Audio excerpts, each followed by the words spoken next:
The Tom Woods Show, episode 934. Prepare to set fire to the index card of allowable opinion.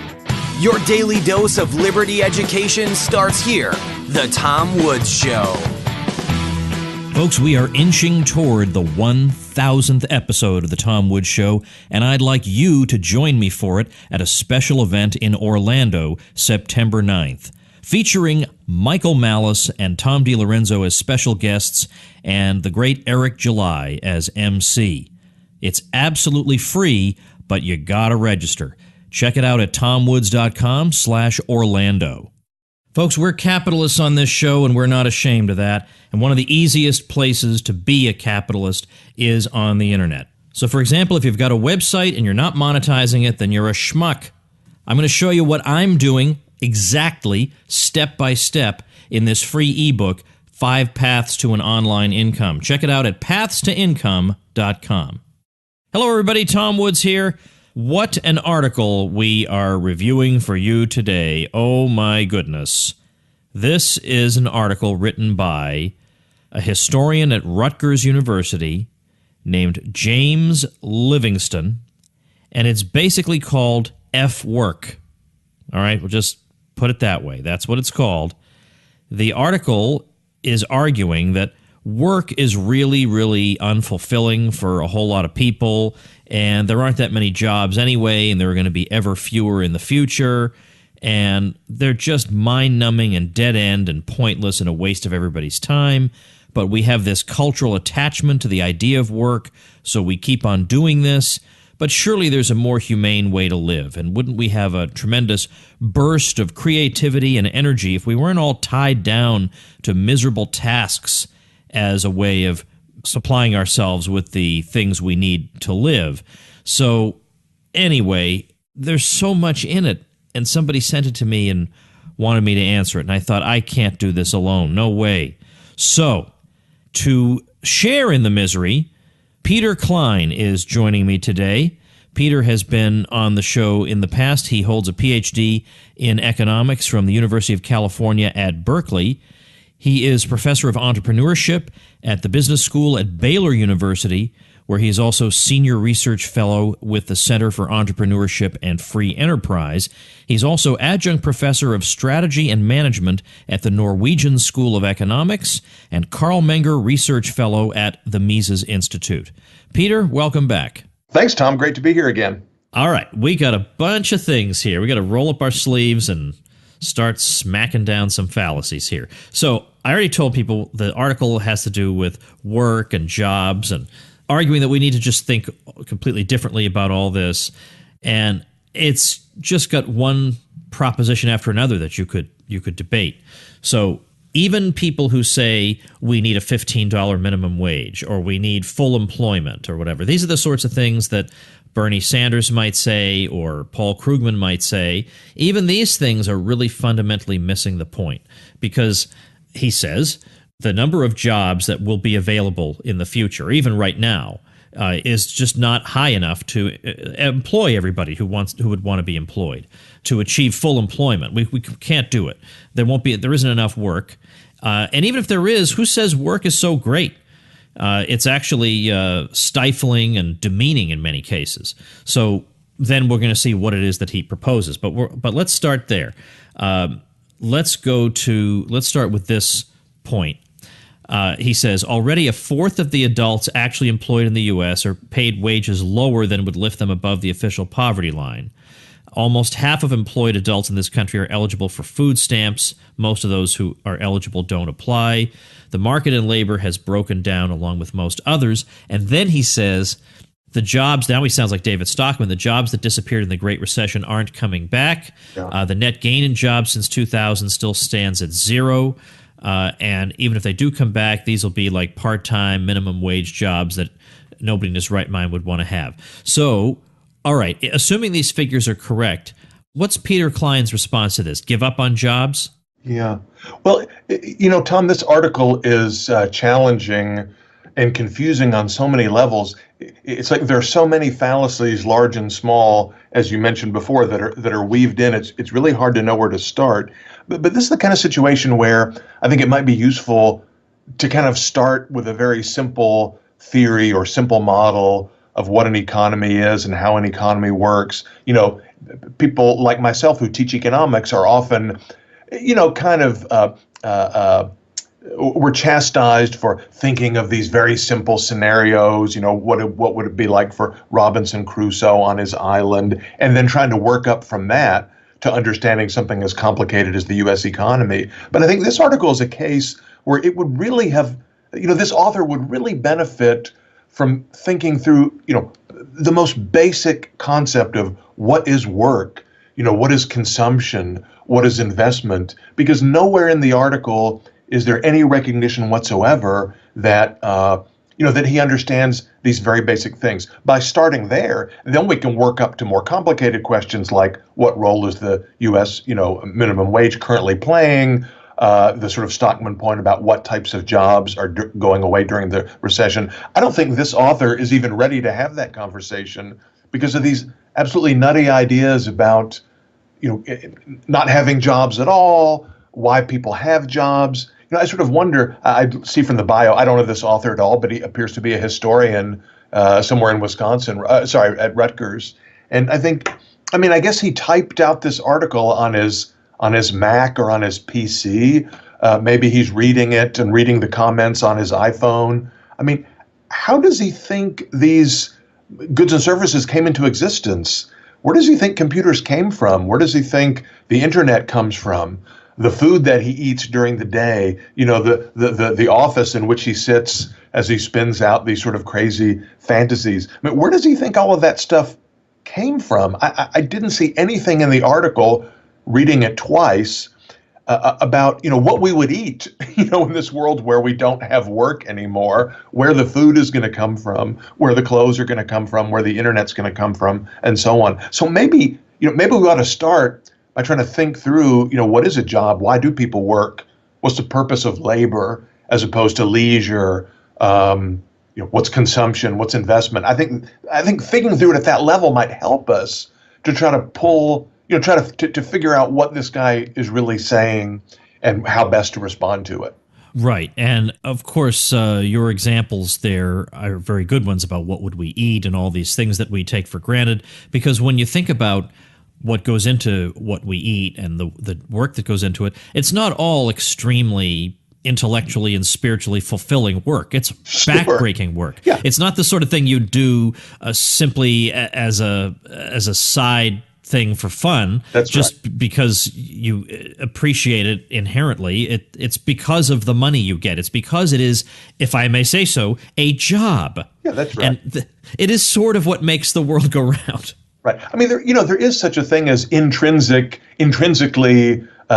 enjoyable work. I'm sure a lot of what you do and what I do when I'm reading and writing, I enjoy it. I could have I could be in another profession besides the one that I'm in now, maybe even earn a higher income, but I enjoy doing the things that I'm doing now. But that's not the kind of work that economists are really seeking to explain. We're trying to explain, why do people do, as you said, the backbreaking labor? Why do we put up with the tedium of paperwork for those of us who have desk jobs, or digging ditches, or loading trucks, putting boxes in trucks? Why does anybody do that stuff? Well, of course not because of the intellectual fulfillment. Something that Marx thought he had found a great flaw in the market system by identifying the sense of alienation that some people have from their jobs. To which I say to Carl, duh. No market economist ever claimed that work is fun, that we work because we enjoy it. Right now, we work because we need the stuff that work produces. If you want to eat fish for dinner and you're on an island, you got to go out and catch the fish.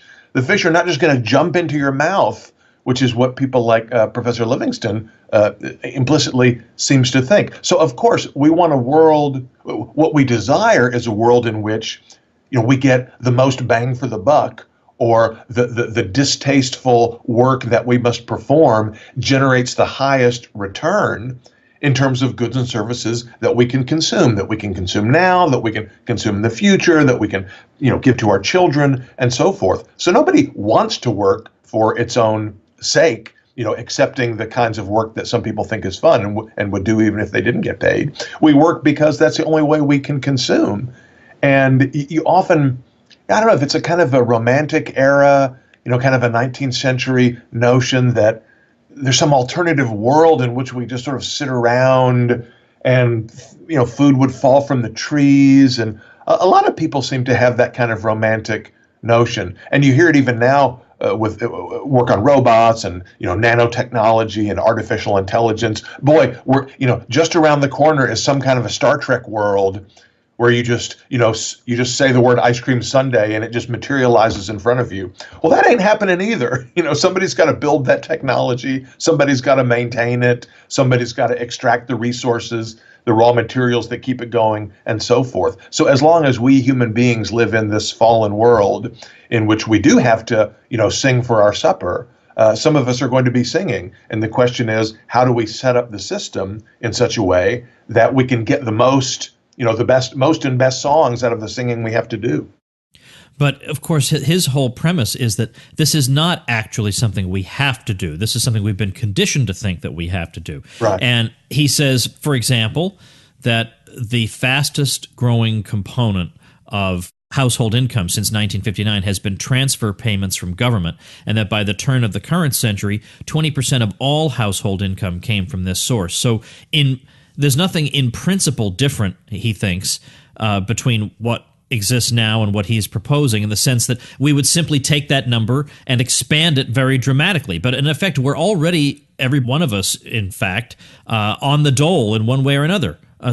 Yeah, I found that point very interesting, and I had to read it again between the lines to try to figure out, okay, who is providing the dole? Yeah. In other words, a transfer is like from A to B, so there's got to be an A out there somewhere who's creating some wealth so that it can be transferred to B. We can't just all, consume from each other. Somebody's got to be producing at some level. So, of course, this is kind of a red herring, right? So in a world in which people put forth effort, people work in order to produce goods and services, or, in a monetary economy, they exchange their labor with business people, with capitalists for money.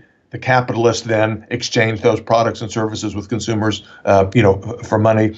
Of course, you can always layer on top of that any kind of distributional scheme, or as some people would call it, redistributional scheme that you want. You can have a king, or you can have a state that says, yeah, well, but we're going to go in and take some of the fish that, Tom Woods produced, through with his fishing net and his fishing spear and so forth, and we're going to give those to Peter Klein, who can then consume more fish than the fish that Peter Klein actually produces. I mean, fine. There are lots of good reasons why that might be a bad idea, right? But no matter how much of this government shuffling around we layer on top of the basic economy, we still have the basic economy in which the fish have to be caught by somebody.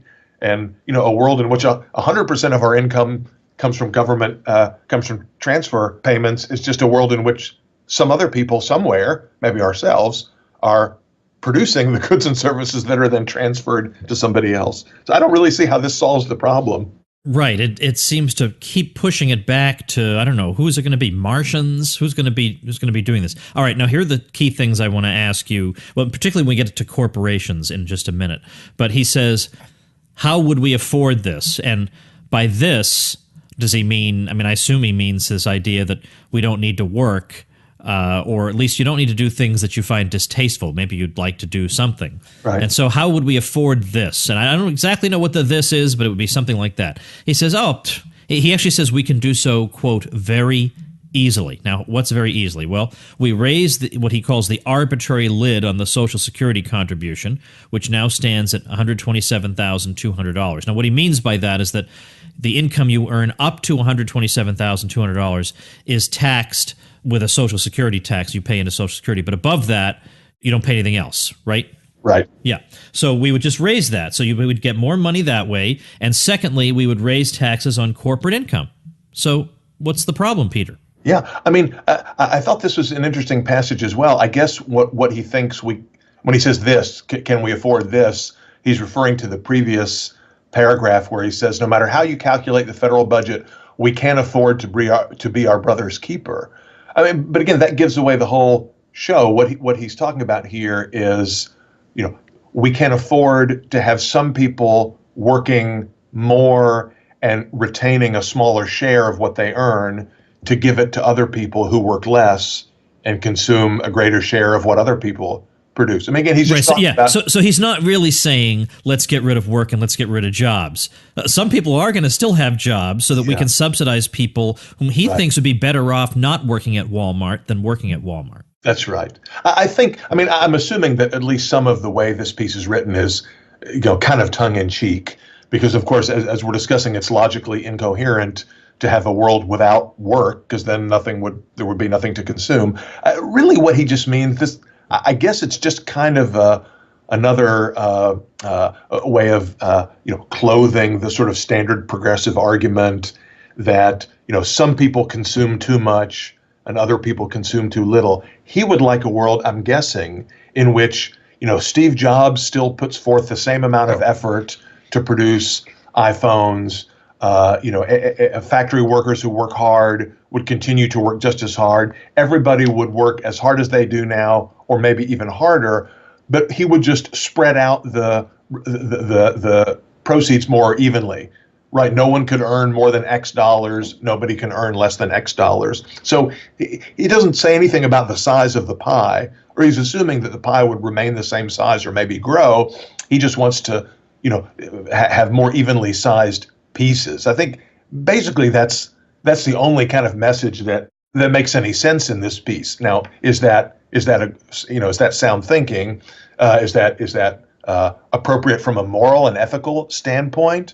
What would actually happen to the pie? I mean, the pie metaphor is not quite right. I don't want to take it too literally, but would the pie actually shrink if we were to impose the kind of scheme that he prefers? But that's got to be what he's talking about.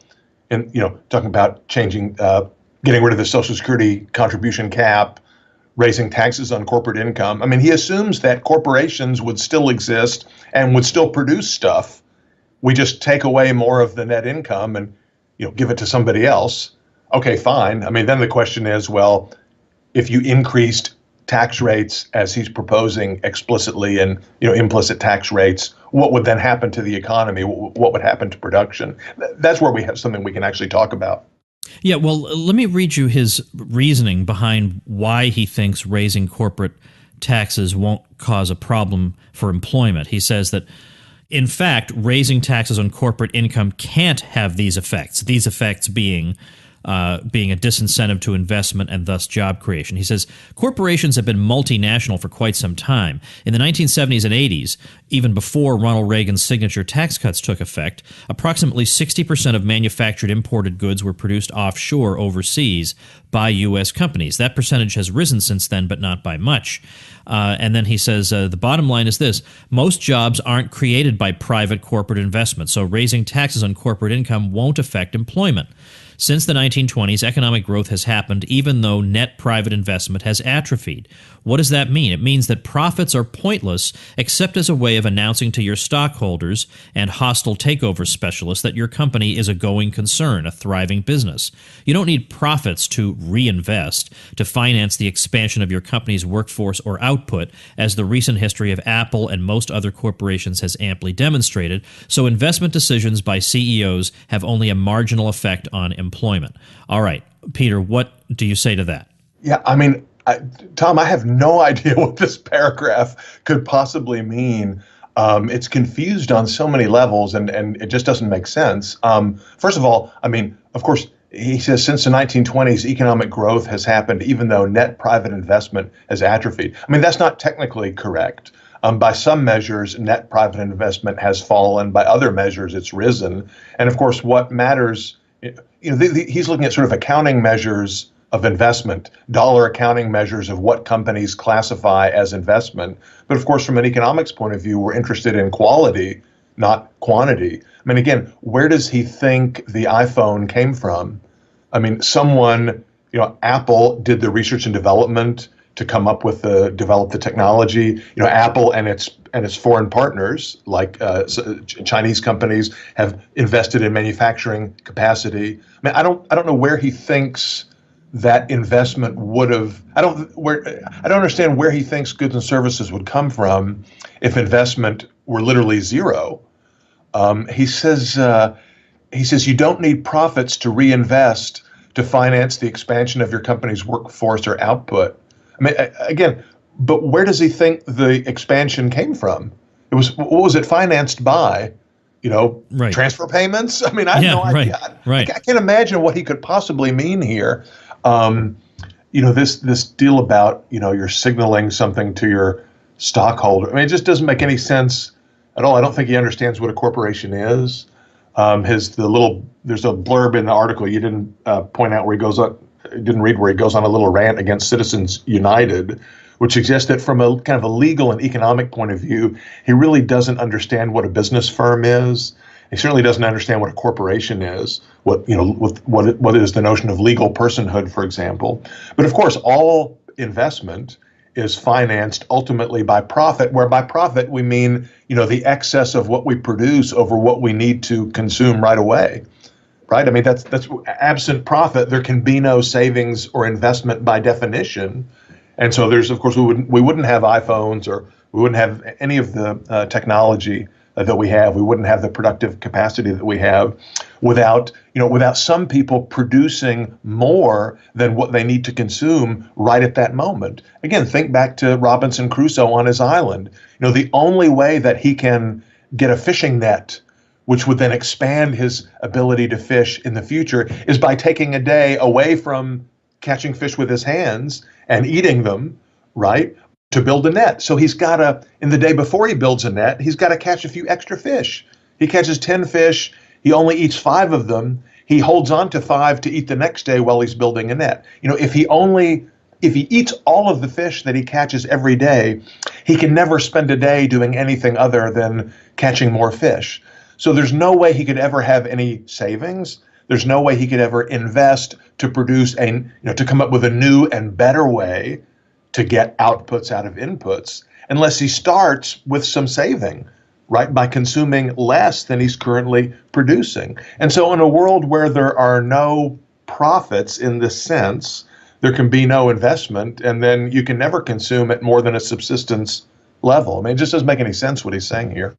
Well, what about the robots argument that, look, there aren't going to be any jobs anyway? Yeah. Everything's going to be done by robots. So we're going to have to do, because this is right. Isn't this the common thing now that we need even libertarians are saying we need the universal basic income and that'll solve that problem? Yeah. I mean, I guess it's not really different from the people who said, well, when the automobile was developed, 120, 130 years ago, well, gosh, we won't need people to raise horses and take care of horses and make horseshoes and so forth. So, things will just move around magically by these horseless carriages.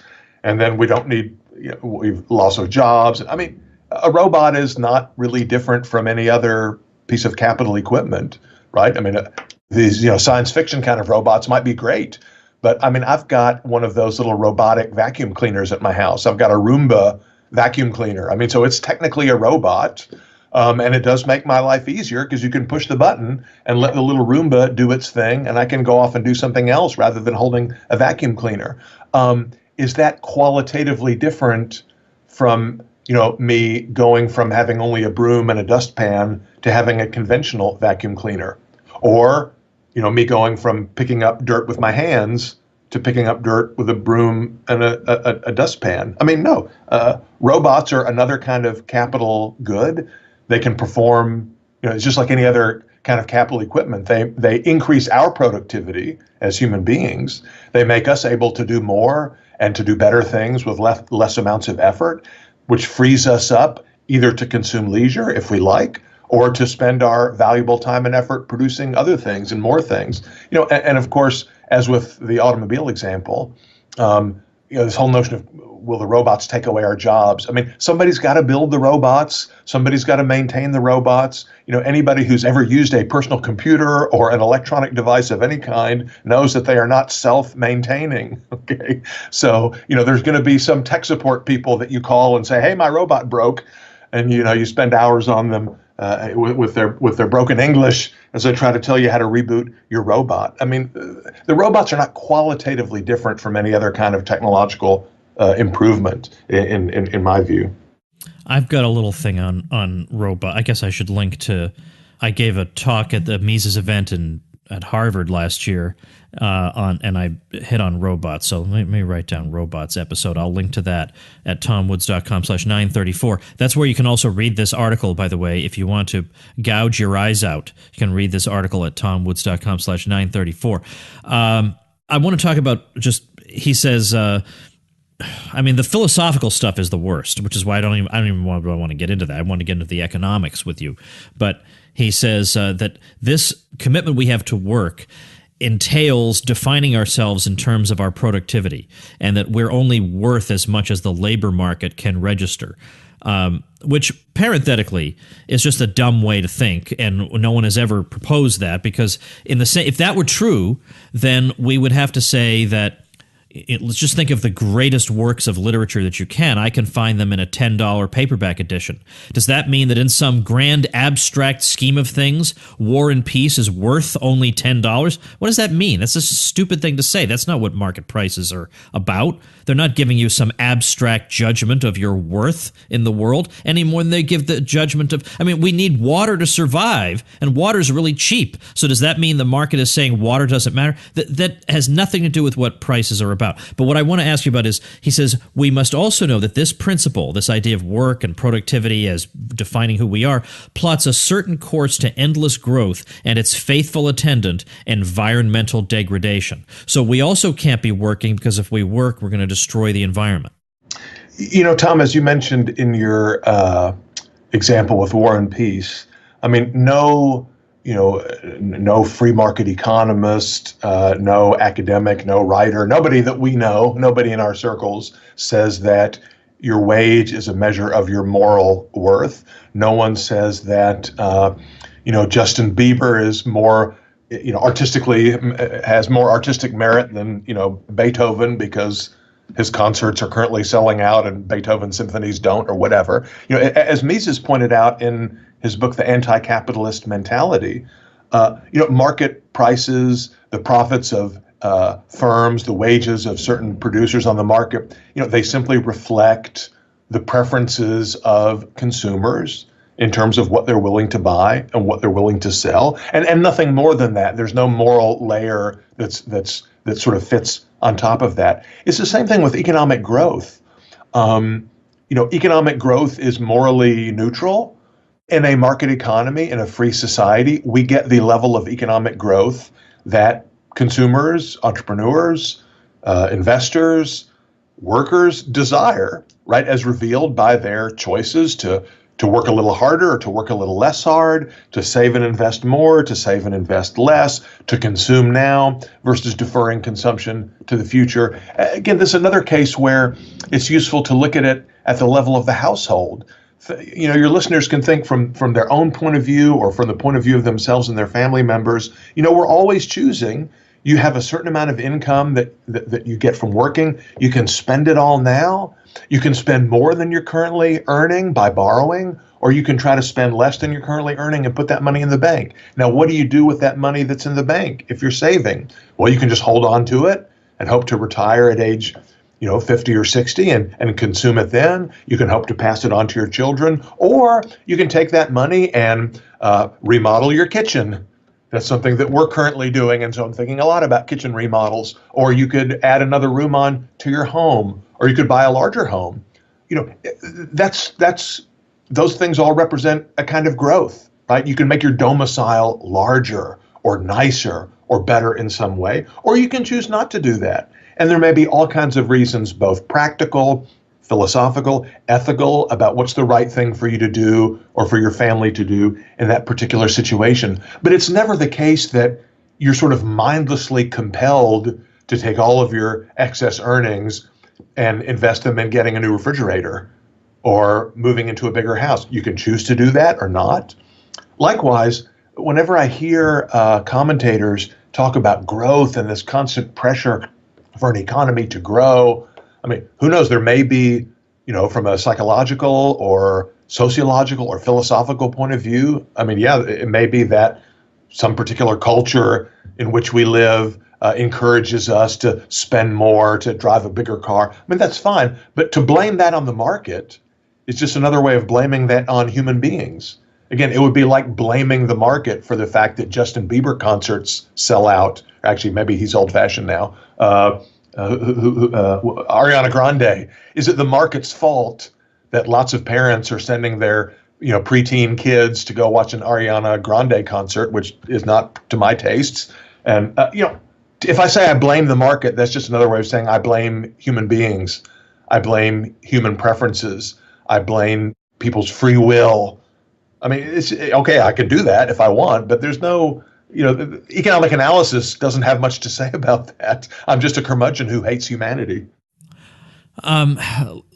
Just, a couple more paragraphs. You're totally right about all that stuff. Of course, I want to go toward the end because he says, what purposes could we choose if the job, economic necessity, didn't consume most of our waking hours and creative energies? What evident yet unknown possibilities would then appear?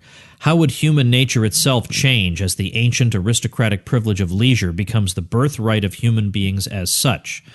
Okay, this reminds me of that quotation that Rothbard was fond of from Marx, from the German Ideology. Marx wrote, "In communist society where nobody has one exclusive sphere of activity, but each can become accomplished in any branch he wishes, society regulates the general production and thus makes it possible for me to do one thing today and another tomorrow, to hunt in the morning, fish in the afternoon, rear cattle in the evening, criticize after dinner, just as I have a mind, without ever becoming hunter, fisherman, shepherd, or critic." So straight out of Marx there.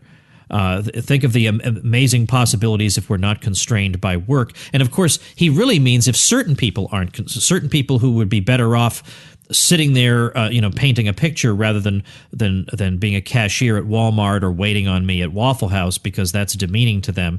And we're not even getting into the point that for basically everybody who's ever lived, they started with a crummy job, and the job did teach them valuable things. I mean, even something that he in his elitist fashion looks down upon can actually teach people valuable things. But all the same, this idea that without that, all these magical, wondrous possibilities open up. Again, maybe he's trolling us in some way. I mean, I don't normally say that. I just say, well, here's a guy who has different views from me, and let me try and refute them. But so we're going to have really, I bet you if I read both of these, if I included that passage from Marx in this paper, it would fit right in. You wouldn't even know I had done it. Yeah, this is the old Marxist idea of the new socialist man, right? That human nature is somehow a product of capitalism, and that under socialism or whatever this guy's ideal system, however we want to describe it, the very nature. I mean, again, he's not even coy about it. How would human nature itself change? So he wants human nature to be something other than it is. He wants reality to be something other than it is, right? He wants there to exist a world in which, as he says, the ancient aristocratic privilege of leisure becomes the birthright of human beings as such. Well, again, that's a complete fantasy world in which the food literally falls from the trees, right? I mean, I don't know, Tom, you and I might enjoy that world too, but I don't, outside from a science fiction or, sort of fantasy novel, I'm not sure what's really the point of speculating about it. It certainly doesn't have any policy relevance. So this author has not provided us with any argument for how a world like that could exist, in which people are able to consume without, I guess he means, a few people would work, or I don't know. I suppose his confusion is the belief that if we just had a few, if Steve Jobs and Bill Gates and a few other high earners would just keep doing exactly what they're doing now, but stop selfishly consuming all of the income and just spread it around, then the rest of us could just enjoy the ancient aristocratic privilege of leisure. I guess that's what he means, since he's provided us he hasn't given us any explanation of how we live in a world like that, what we consume. Well, just to wrap up then, what could we say to him if he says legitimately that the jobs that have been created since 2000 are, the breadwinner jobs are basically at net zero, and that there are a lot of, waitress and bartender style jobs. Nothing wrong with those jobs, by the way, in my view. A lot of people have had those jobs. People I've, my mother all the way on down. Nothing wrong with those jobs, but they are usually classified by people like this as being dead end jobs. They don't go anywhere. Right. So their point is that that's the kind of job being created. We're not seeing really good jobs. And so now not many people would take it to the extreme of saying, well, therefore forget jobs and work is stupid. But I mean, there is something to this, right? There's something about this job market that's kind of screwy. Yeah, Tom, I think there are a couple of different ways we could respond. I mean, one is to quibble a little bit with this notion of what's a good job and what's a bad job. For example, earlier this summer, I was on a family vacation in Europe, and I took my kids to see the Palace of Versailles. And so we're looking at all the splendor and grandeur, of Louis XIV, 15th, and 16th. It's just spectacular. Conspicuous consumption on a scale, rarely seen before. But I remember asking my kids, I said, well, look, keep in mind that, Louis XVI did not have internet. He did not have YouTube or Netflix. He had no penicillin, right? If he wanted to travel somewhere, it was by horse-drawn carriage. He couldn't fly to another continent. There's so many things that even the poorest of people in a modern industrial society have available to them. Flush toilets, surgery, anesthetic, and so forth, that even the wealthiest people of the pre-capitalist world, would never have dreamed of. So by no means am I saying that the poorly paid waitress or factory worker has it easy. I'm certainly not saying that at all. But at one level, we can say what we mean today by saying you have a crummy job is, you're on your feet for 8 hours a day.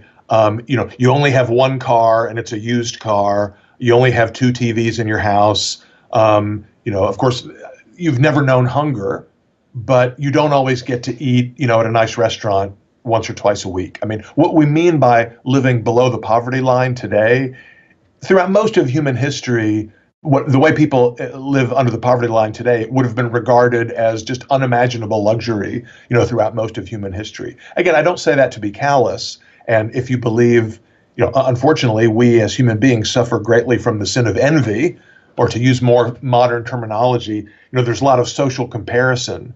And so, we don't feel wealthy because our friend down the street has it better than we do. I mean, from a moral and ethical point of view, I think as a human being, as a parent, as a teacher, that we should not be that way, that we should not encourage envy. Okay, let's throw that point to the side for the moment and say, suppose we assume that these low-wage jobs really are bad jobs. Why do we have them? Why don't we have more better jobs in an economy such as ours? Well, of course, this may come as a surprise to the author of this article, but we do not live in free market utopia, right? Even in the United States, he talks about somewhere about undoing the Reagan Revolution, which I think to this author means, we have pure, untrammeled, Ayn Rand style dog eat dog capitalism in America today. And look at all these negative consequences. Of course, we have a highly, we live in a mixed, what Mises called the mixed economy.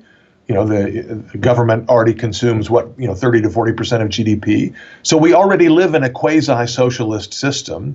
It's as good as it is because of the amount of capitalism that is still allowed to exist by our, overlords and the intellectual classes and so forth. But so another answer would be, look, I mean, people who are working low-wage jobs, manufacturing jobs, a lot of that is due to intervention in the economy by government. Labor markets, we don't have free markets in labor. Of course, the corporate sector is incredibly hobbled by different kinds of regulation, the financial sector and so forth. If we had genuine deregulation, if we allowed capitalists and entrepreneurs to earn profits, to invest those profits, to generate even more and better kinds of economic growth, I think that would have a very positive effect on the labor market, even at the low end. As Mises pointed out, and many others have pointed out, wages are determined by the productivity of labor on the margin.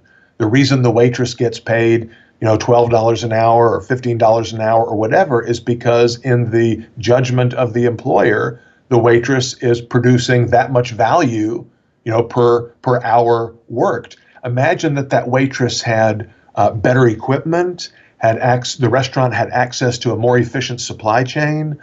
There were fewer, FDA rules that make food more costly. We got rid of the agriculture department that massively increases the prices of certain kinds of food items. Just think how much more productive that waitress would be. She might be generating $20 or $25 or $30 worth of value per hour, and her wages would tend to increase as her productivity increases. So if we're concerned about low wage employment, the solution to that is to make low-wage labor more productive.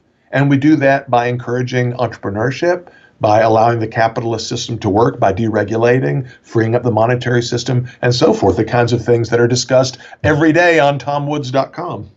Indeed they are. Now, that was a very nice flourish. And in fact, after you say that, I don't think there's anything else we can add. So I'm going to just say I think we've done as much as people can be expected to do with this article.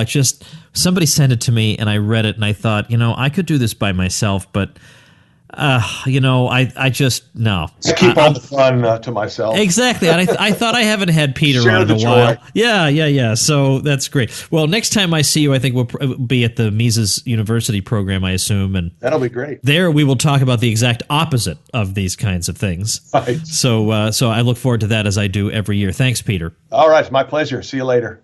All right. Before I let you go, I've got a highly unusual website to tell you about that a listener created, and it's called Automotive, but not AUTO, Automotive. Automotive, like odd, ODDI, motive. Automotive.com finds and shares unusual vehicles, most of which are available for sale somewhere on the internet. And I'm telling you, you'll have a blast going through this site, looking at the photographs of extremely unusual automobiles. They're unusual for all sorts of different reasons, but you're really going to like this site. They add color commentary, usually with a healthy dose of sarcasm. They say, we're not opposed to rust buckets, homemade jalopies, or concourse-ready show cars. Reader finds will always be welcomed. Well, anyway, check out automotive.com. It's fun. It's a fun site to look through, and I don't think there's anything else quite like it. So Automotive, ODDI, motive, automotive.com is the listener website mentioned for today. So we're linking to that at tomwoods.com/934, where, of course, we're also linking to the article that Peter and I discussed today.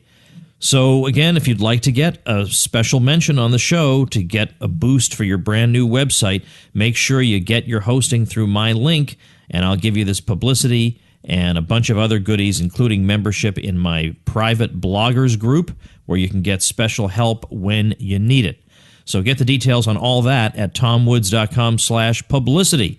If you're enjoying the show, consider joining me as a supporting listener over at supportinglisteners.com. One of the perks you get of the 8 gazillion is that you are invited to a special dinner with me on September 9th, 2017, immediately before the 1,000th episode event in Orlando. The supporting listeners get to come to a dinner. There'll be no cost to you out of your pocket. I'm picking the whole thing up, but that's only for supporting listeners. The dinner is my way of saying thank you. So anyway, get all the details at supportinglisteners.com, and I will see you tomorrow. Become a smarter libertarian in just 30 minutes a day. Visit TomWoods.com to subscribe to the show for free, and we'll see you next time.